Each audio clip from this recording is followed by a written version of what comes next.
What is happening with Joseph and Mary isn't random. It's the fulfillment of a promise spoken centuries earlier through the prophet Isaiah.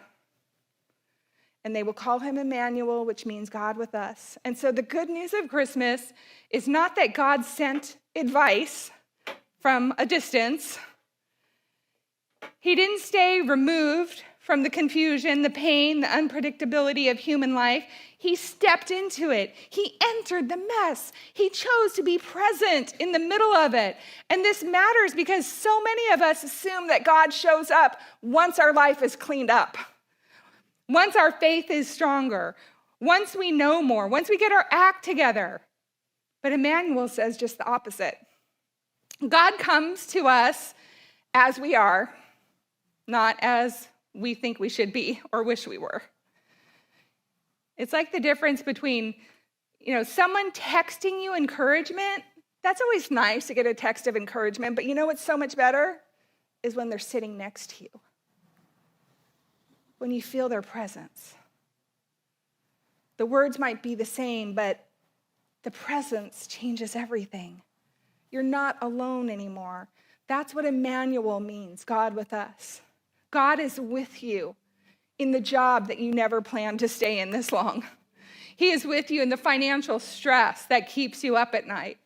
He's with you in the relationship that feels complicated and unresolved. He's with you when you feel like you're failing.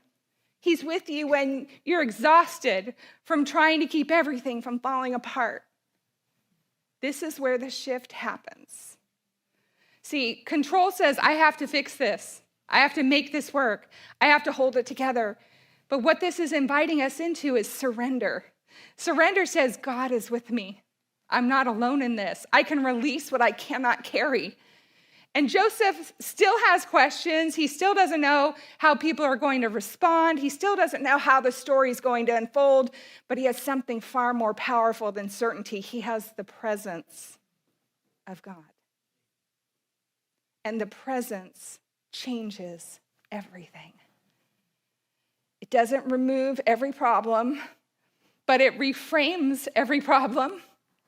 It reminds us that peace isn't found in understanding everything. Peace is found in knowing who is with us. That's the promise of Immanuel. Not that life is going to be easy. It never is. But that God will be near. And for a weary world, that changes everything.